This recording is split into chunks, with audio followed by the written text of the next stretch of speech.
Welcome to the Startup Grind. Startup Grind is a part of the global entrepreneurship community that started in Silicon Valley a number of years ago. Startup Grind has over 250 chapters around the world in 100 countries, and our purpose is very simple: to educate, inspire, and connect entrepreneurs globally and locally. So tonight we have the privilege, my privilege, to bring our guest. Mike Vondran is the founder, CEO, and ad guy at Tag Communications. Years ago it was known as the Ad Group, and back then Mike and I spent a little time working together. So I'm pleased to have him here. He's already here, so we don't necessarily have a big crowd to give our standing ovation for our guest, but let's welcome Mike. So have a seat, buddy. Sit or stand? I gotta have a seat. I tend to get up and down. Well, Okay. I do too. You can sit if you want to get up. So I'm kind of antsy. Alex is pretty good at keeping us in the shot, so whatever. So, all right. Well, so we were talking about, Mike was asking me what is Startup Grind, and I kind of gave him that little spiel and what we're all about. And I always start with, I have this list of questions. I don't know if you looked at them. I always said I did. You did look at them. Did. The only other entrepreneur that I had who said, of course I looked at him, who happened to be a pastor, and he said, you know, if the teacher gives me an assignment, I got to look at it. Usually they say, yeah, I got your email, Jim, and I didn't bother. But anyway, so, and I don't know this story. I probably know a lot of your story, but the question about, you know, as kids, we always have a lemonade stand. I don't know what your lemonade stand was when you were a young lad growing up in Dubuque, Iowa. My lemonade stand wasn't what you might call the conventional lemonade stand on the corner. I didn't have a lemonade stand. I didn't have a newspaper route.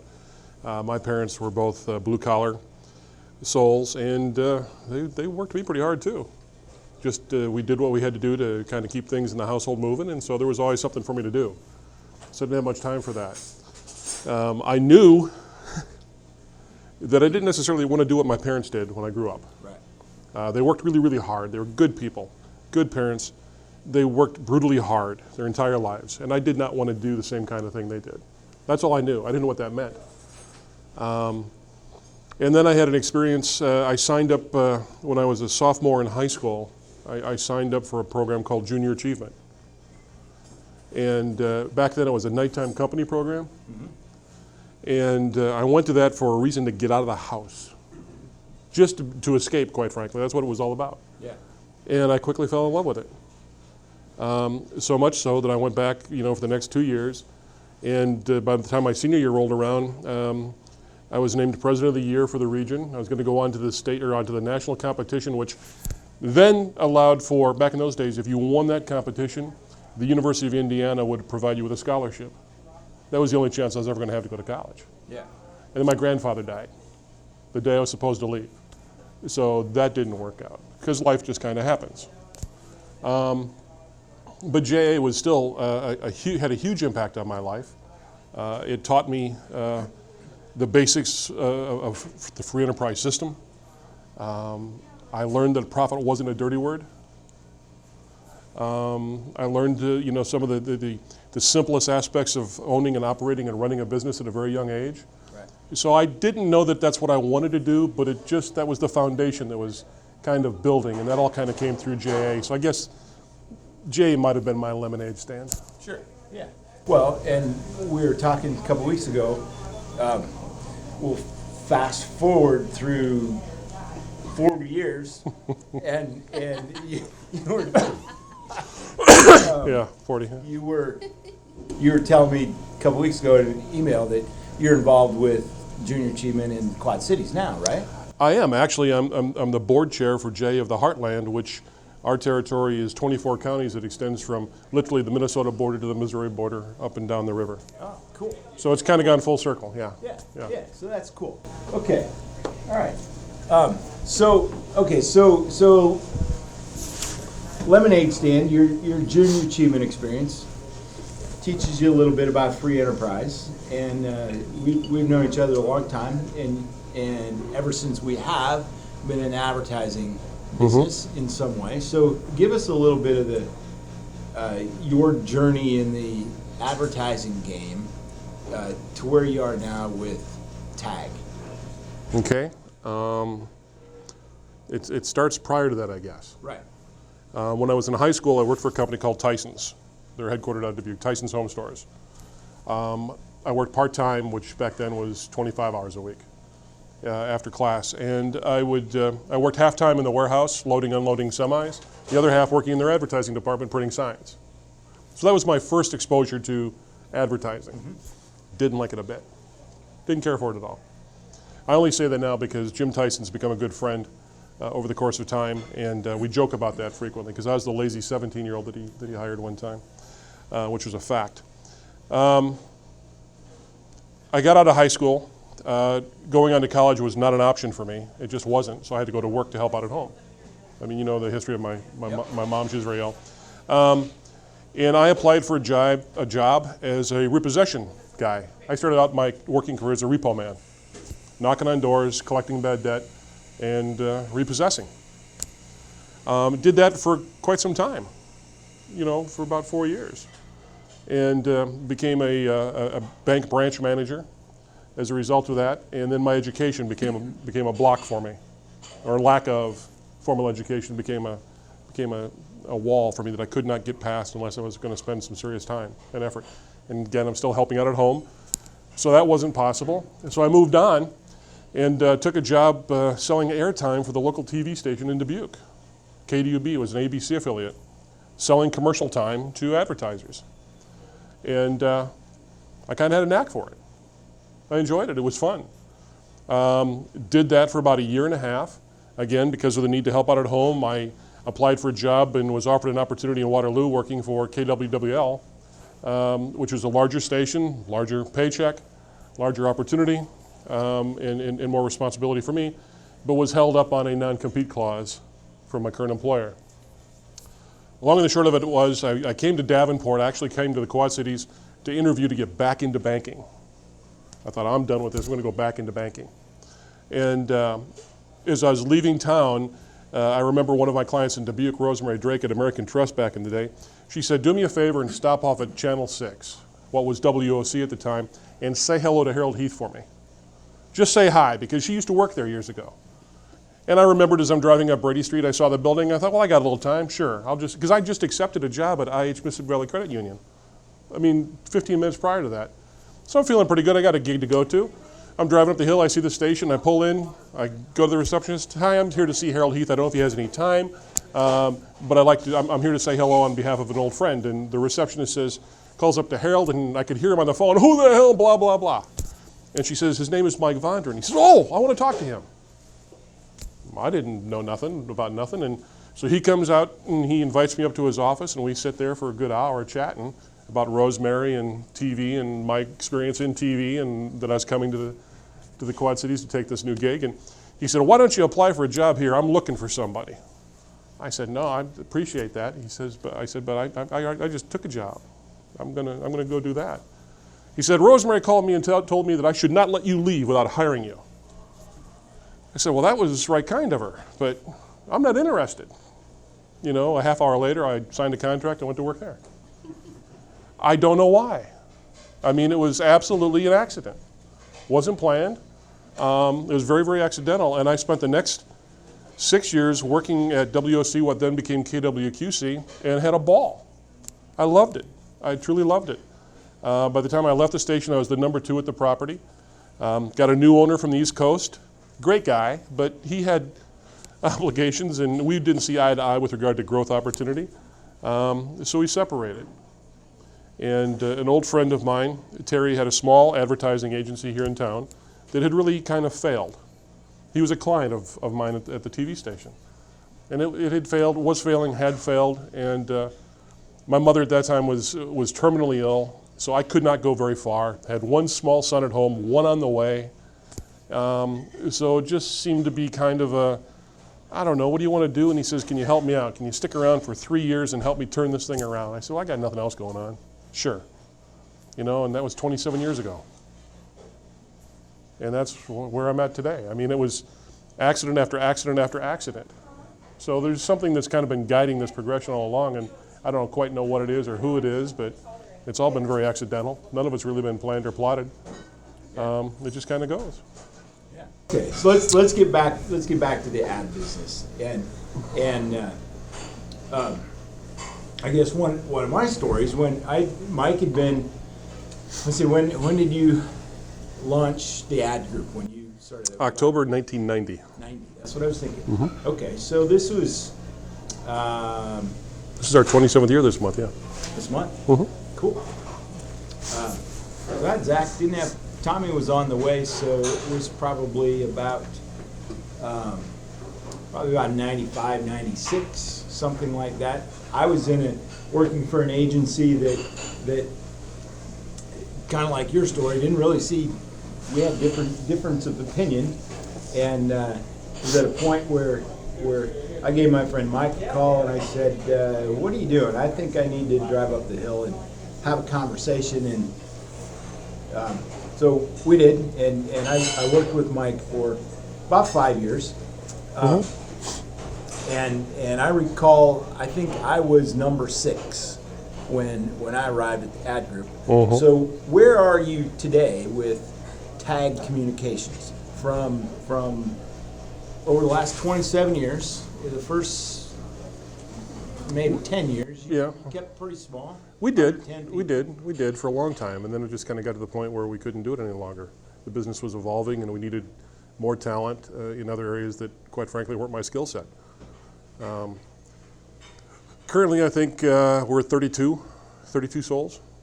We have a little satellite office up in Dubuque, which acts as a sales office, and Dubuque's home for me, so that's kind of first fun and sport. But we have plans for some other expansion. But that'll be coming in the coming years, but that's where we're at today. And we're still the only full, as I put it, the only full-service, fully integrated firm between Chicago and Des Moines. Still today. So let's talk about that. When you say full-service integrated marketing firm, what does that mean? And how is that different from 20, 25 years ago? Or how is it still the same? Well, 27 years ago, I came from television, and my partner came from radio. So we specifically worked in the areas of television and radio, making television commercials, radio commercials, and buying TV and radio time. That's what we did. And we had a lot of success working for automobile dealers and associations for many years doing that.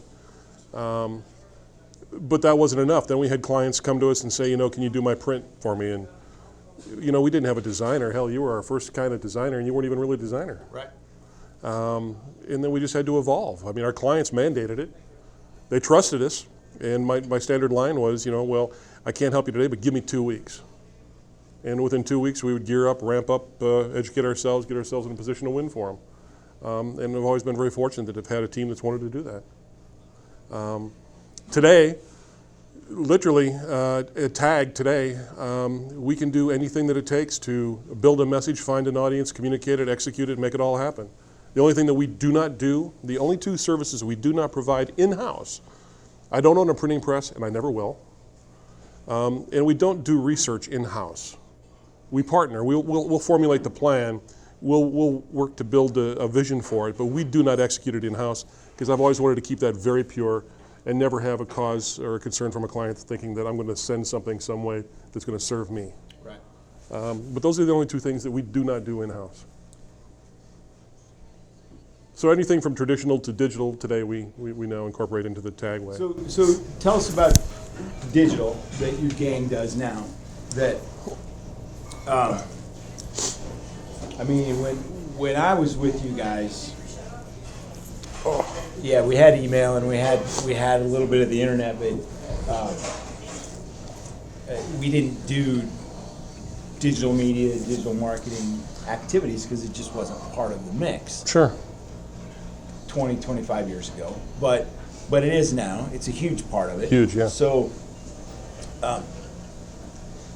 how is that different and how is it the same from traditional media, Sure. TV, radio, outdoor?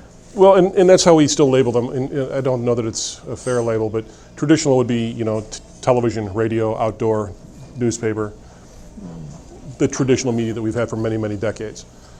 The new media would be anything that's served through the internet. We now call it connected advertising.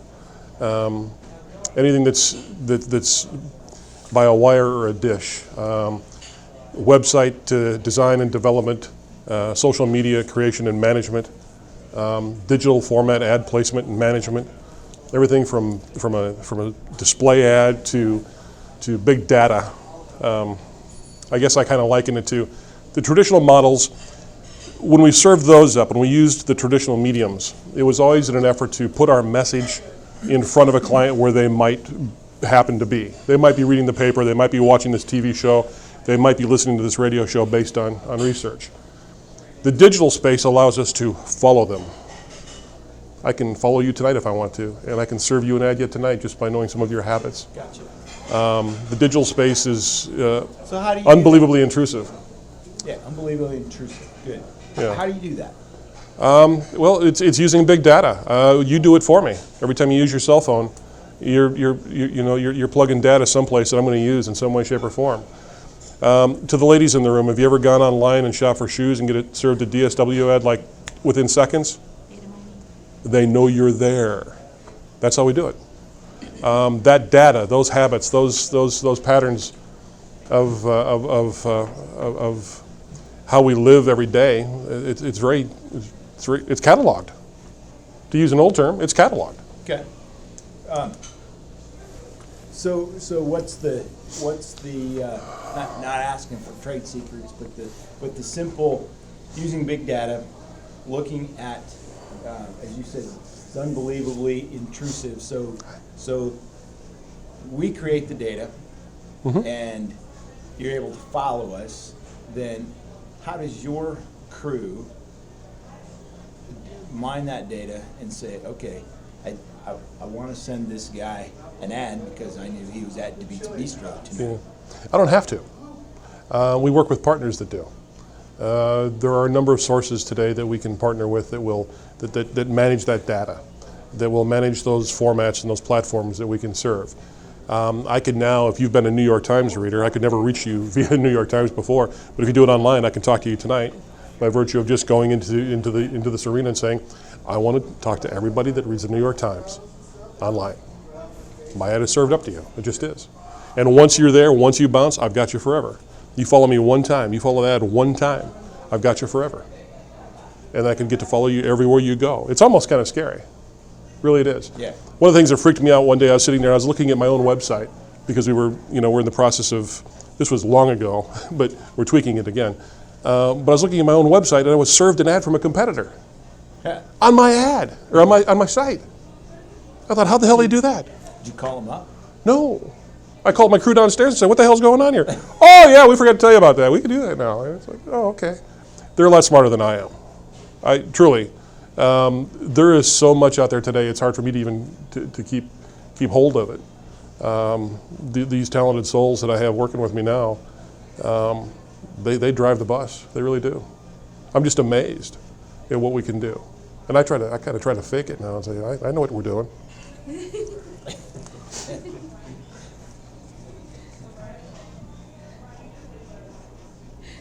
That one threw you too, didn't it? A little bit. I mean, screw the note cards, right? Yeah, sure. Because we've, I've looked at your stuff. Sean's been in my marketing class. We look at your website and we've got an advertising class that we're doing right now. So we take a look at these young talented souls that you talk about, and it's pretty incredible the the spot-on connection that they make with their messages, and they're just pitching the agency. And so I kind of go back to the question about if we're talking about messaging. Media has evolved so it can be so intrusive, as you said. Has the messaging, the way we communicate to consumers, has that had to change and evolve, or we still do the same way? Back in the day when I started out doing TV commercials for auto dealers, I used to qualify them as three genres that we're going to work in. We're going to be a screamer, Sunday, Sunday, Sunday, or we're going to be the soft sell, you've been every place else, now come to me, or we're going to be the informational, talk about detail, talk about the benefits of this benefit of product. Those are the only three pitches you went. And you picked one of them, and that was going to be your personality for your product, period. If you were a Nissan dealer back in the day, then you were going to be more on the technical side. If you were a GM and Ford kind of mainstream store, you're going to be a heavy talker. If you're a Chrysler store, you'd be a little bit more soft-spoken. That's just what you did because those were the personalities. The consumer has figured that out long ago, and they don't have the patience for it. The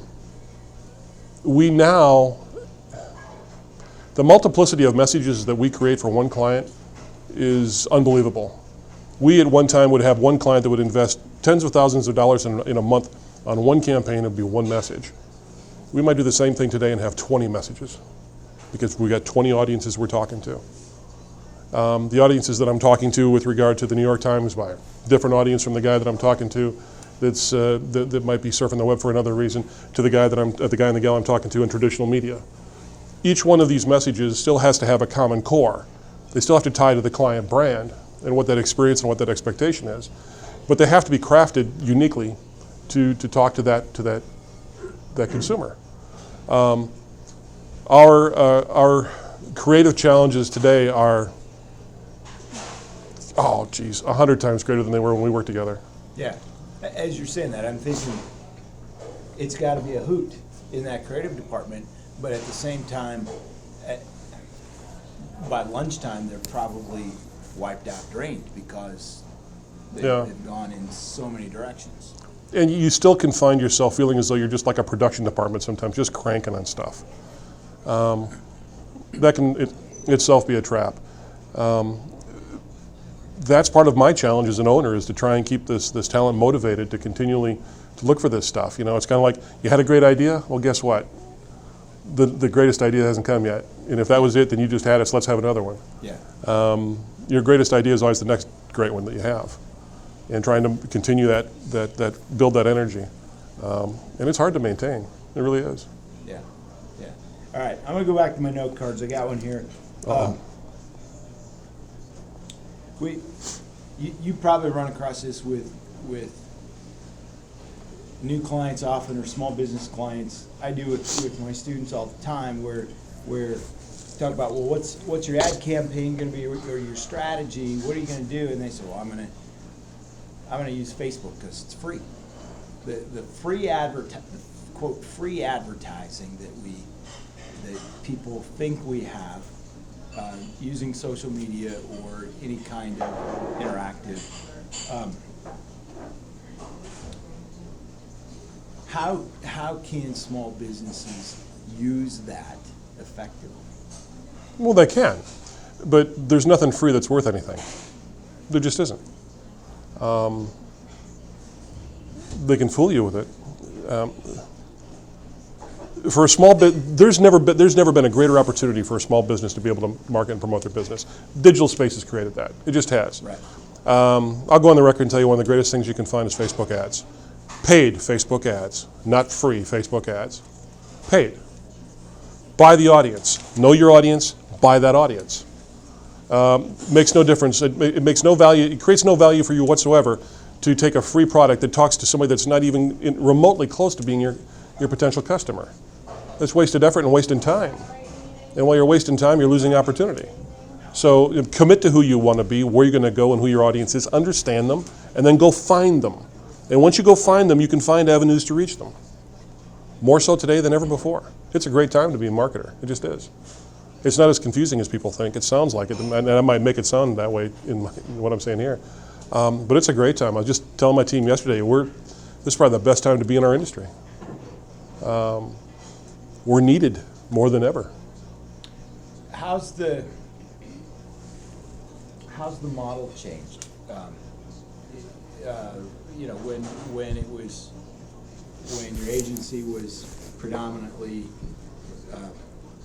placing broadcast media, that's a pretty straightforward model. You place media, the agency earns a commission on it. How has the model changed since those days with the digital space? Well, you know from working with me that was our model. Our model was to be the media house. And at one time it was 90% of our total revenue. Today it represents 25. Okay. 5 years ago, the digital space was 10% of who we are. Today it's 60.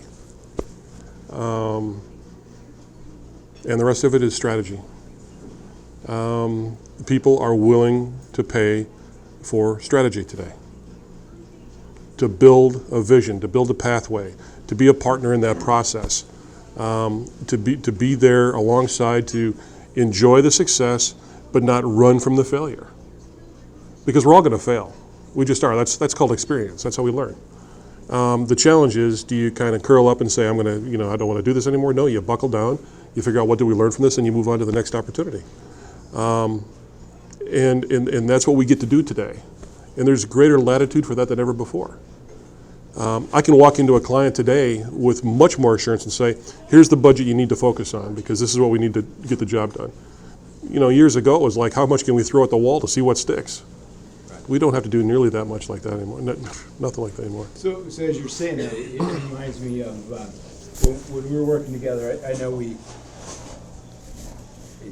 at least in my mind, it was kind of like a mantra. I mean, we'd have a client or a new client, and there were lots of things that we didn't do at the agency, and we didn't necessarily know how to do it, or maybe even know the right person to partner with to get it done.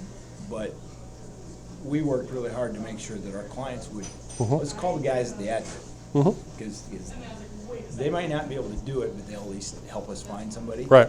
So, and I know you still operate that way, and so what you're saying is more opportunities to do that? Is it more fun? Is it easier to be able to do that than back when it's like, we can do that, how are we going to do that? Yeah, because we can do it in-house now. We can do it with the talent that we have.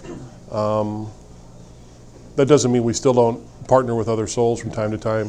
If we have a client situation that we think is kind of outside our skill set, we're not arrogant enough to think that we're going to, the client is the valuable partner here. Part of our mission statement is that we want to be considered our client's most valued business partner. It's a mission statement that I constructed about 10 years ago, and we adhere to that. So our client is our focus.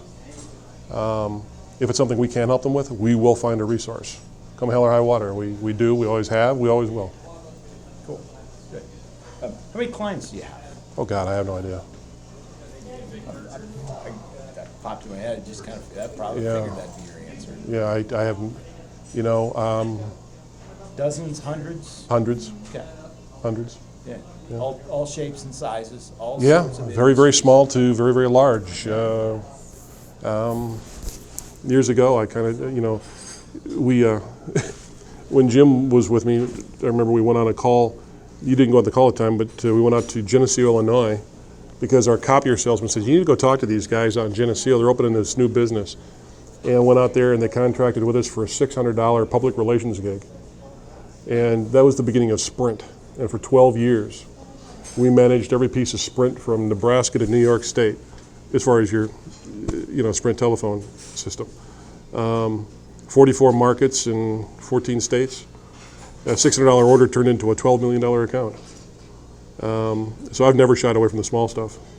Yeah. You just never know where it's going to lead. When as I'm sitting here looking at you and the gray in your beard and your hair, and you're doing the same. You've got more than I do. I know. I remember we were pitching a bank. It was a new bank, and yeah.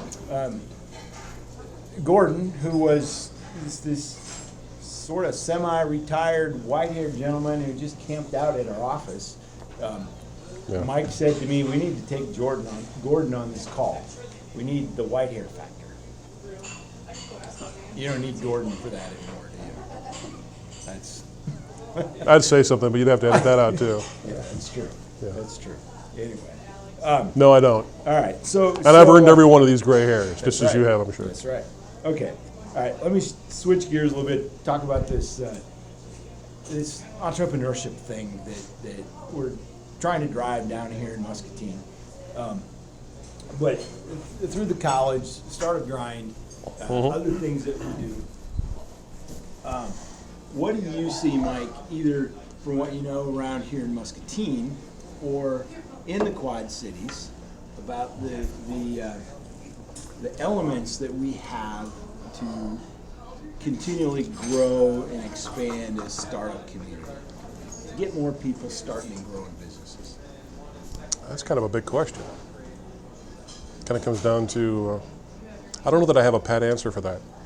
I mean, I really did think about that one because that one was on your sheet that you sent me.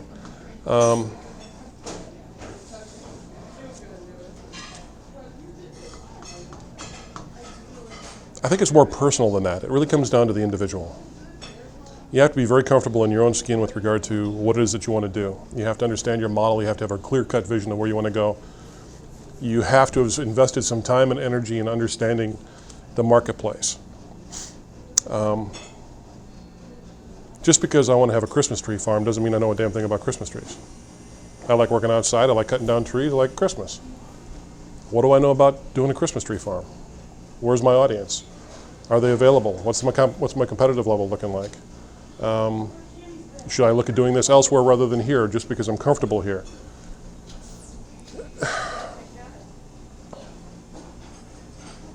There are some guys that sell the whole concept of entrepreneurship as being this fun and frivolous world.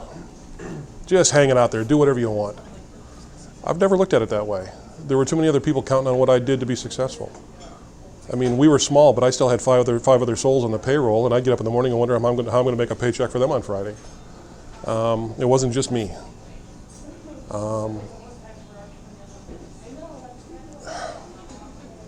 It takes energy. It takes a relentless nature. It takes a real belief in what it is that you're doing. It can't be manufactured. It can't be a wish or a want. It has to be a no. I know this is right for me, first off, and then I know it's right for my audience. And then you dip your toe in and you go. Or I should say you don't dip your toe in, you just go. You have to commit. Yeah. And if you do it half-ass, you don't stand a chance. Just don't. There are too many people out there today working too hard every day to take advantage of those opportunities when you don't commit. So what can we do to if you see maybe there is or maybe not, maybe it is just like you said, individual persons, people. Is there something that from either from the business community or the economic development side of the world, whether it's the chambers or colleges, what can we do to connect Quad Cities and Muscatine to continue to foster at least an environment that helps people start and grow and build a sustainable business? It's going to sound simplistic. It's simple. It's simple as just a word of encouragement. It doesn't take much more than that to be a huge motivator for somebody that's working really hard. When you see somebody that's been successful at a great idea, celebrate it, help them celebrate it, because they're so damn busy doing what they're doing all day long, they don't take the time to. And when you, through that celebration, other people see that this is pretty cool, this is exciting, and maybe I want to be a part of that energy. It's a very, I keep going back to energy. That's what it takes. It takes a very positive energy within a community to foster something. It's not just the tools and the resources we have available through the colleges or from the chambers or such. It's from groups like this that get together, and maybe afterwards you sit down and say, I've got this great idea, can I bounce a couple of ideas off you guys and see what you think? And giving them some encouragement, some honest input, but some encouragement. You know, I don't know if that's a great idea, but I like where you're going. You know, instead of saying, that's a dumbass idea. I don't know. It's a tone. Right. One of the things that I've said about our region in the greater scheme of things, I've always believed that we are an unbelievably hard-working body in this region. We have a work ethic that's unbelievable.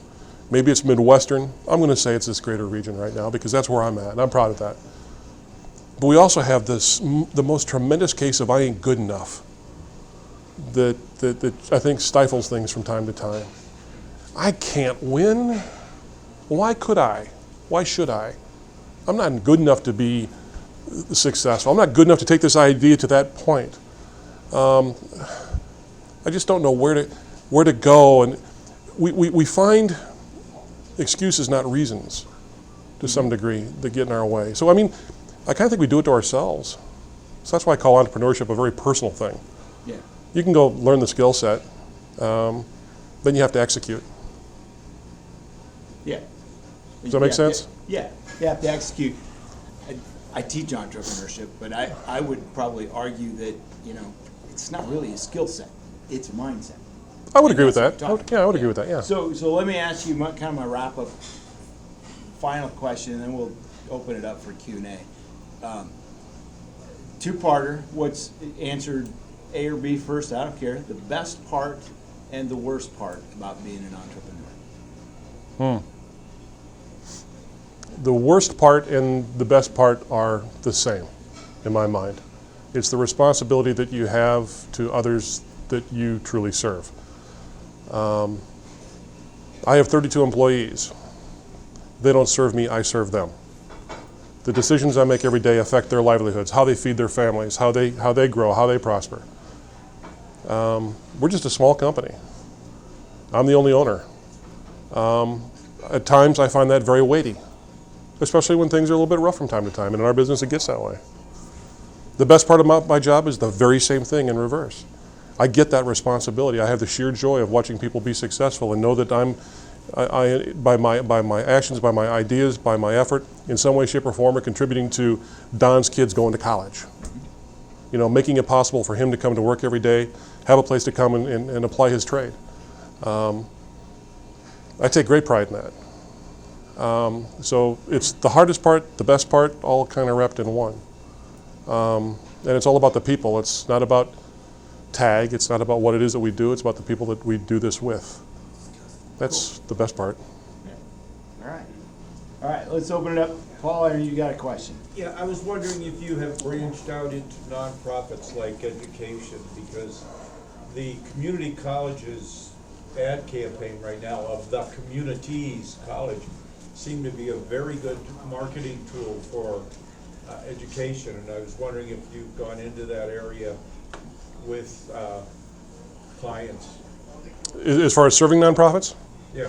Yeah, we do. There are some that are very near and dear to my heart. We can't do everything. I tend to pursue areas that are in service to children, like junior achievement. We do a lot of work with JA.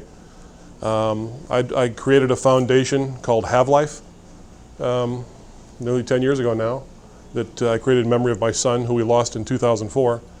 And our focus there is helping young people at-risk youth between the ages of 10 and 15 pursue athletics, music, and the performing arts. And so we've put Have Life has had a lot of energy from TAG.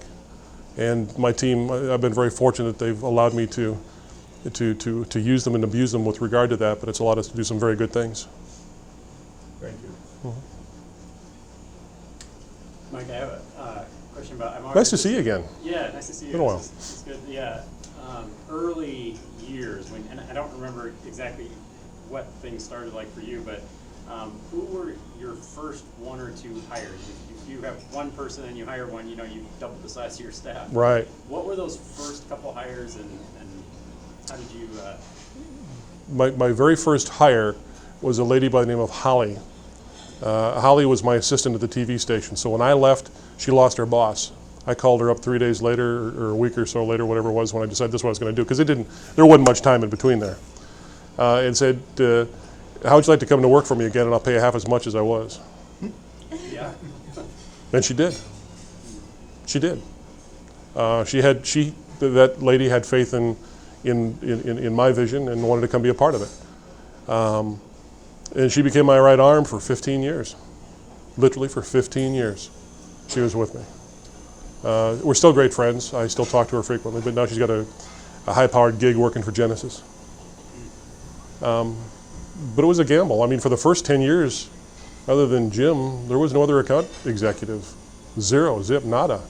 Now we've got 7. One day I figured I just couldn't do it all anymore. Just couldn't. We needed somebody else who could manage our accounts, and I thought I could do it all, but that's kind of putting myself into a grave real fast.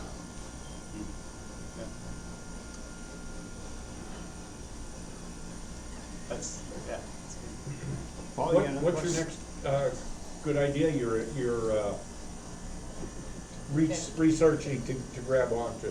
We were having some conversation today. I met with some folks out of Des Moines.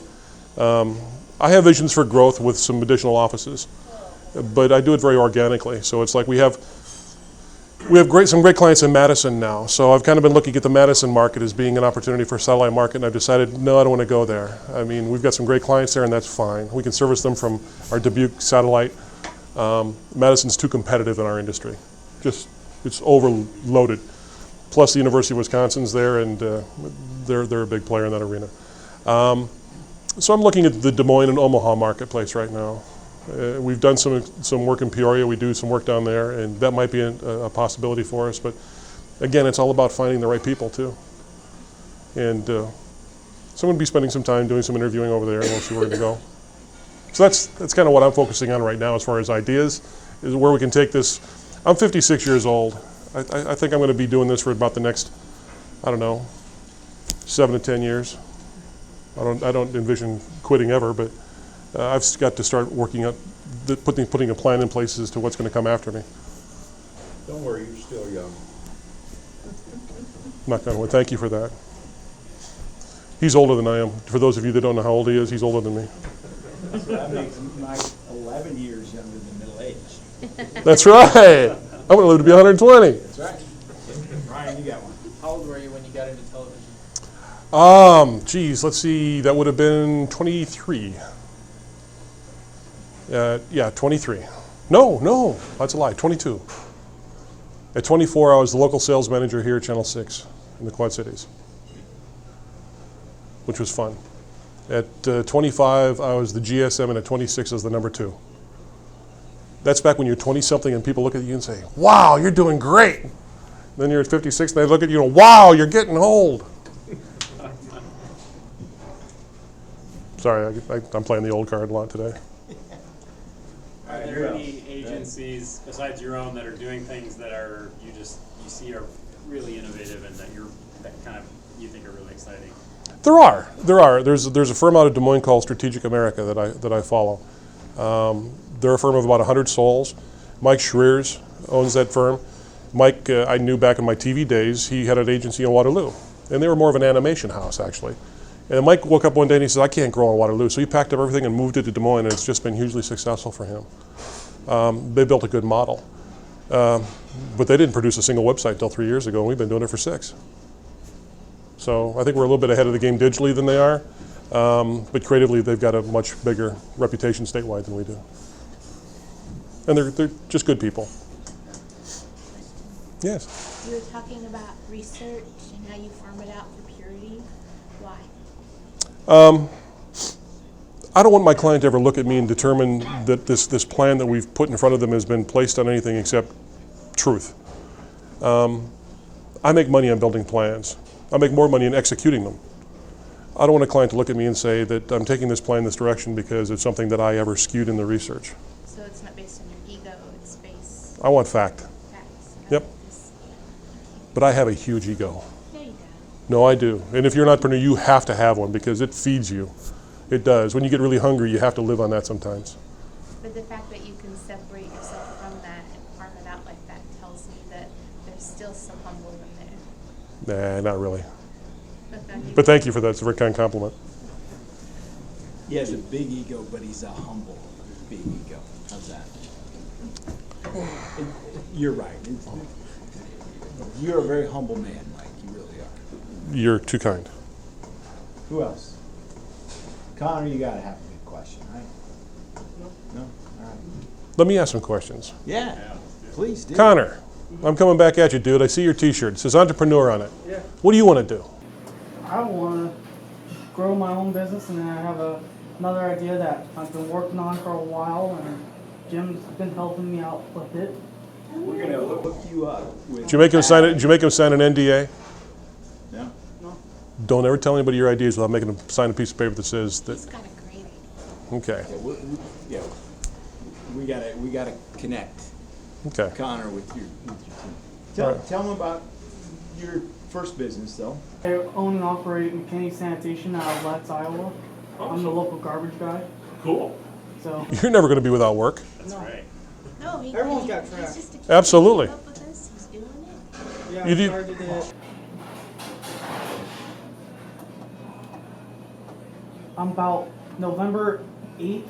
I should be 4 or 5 years. I think 5 years actually. Good for you.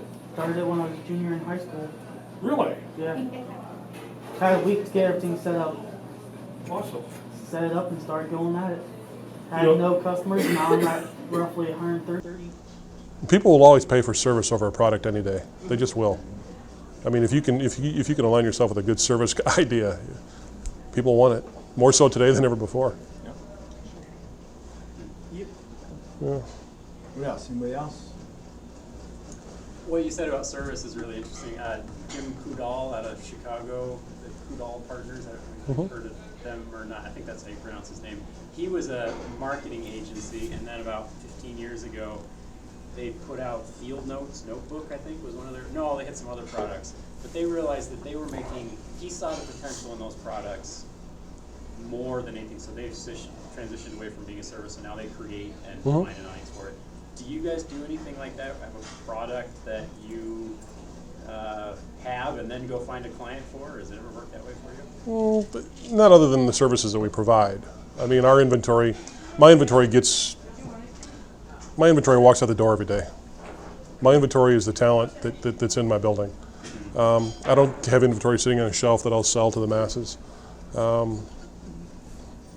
It's the talents of the people that work at TAG. That's what we sell. We might have an emphasis on digital, or might have an emphasis on certain aspects of what it is that we do, but it's just depending on the time of year and the marketplace. Anybody else? All right. So, Mike, we do this every month with our Start of Grind guests. So, Steve Jobs, his all-time favorite quote of Steve Jobs was, "I just want to put a ding in the universe." Yeah. So this is our way to say thank you for sharing your ding. Well, thank you very much. Thank you very kindly. Okay, that's a wrap, I guess. If I might share my favorite quote. Yeah. It's one by Abraham Lincoln. It's very old. It's been attributed to a few other people, but it's Lincoln's. And I try to live by this, even still today. When things get good, when they get tough, I do listen to myself repeat it every once in a while. The best way to predict the future is to create it. And I think it's very fitting for an entrepreneur's way of thinking. Absolutely. What I said earlier with regard to, make sure you're focused and you're really kind of down with where you want to go and what you want to do. At the same time, be cautious of those that try to beat on you a little bit too hard. It might not be giving you the positive energy, and steer clear, because that doesn't help. Right. That's good. Good advice.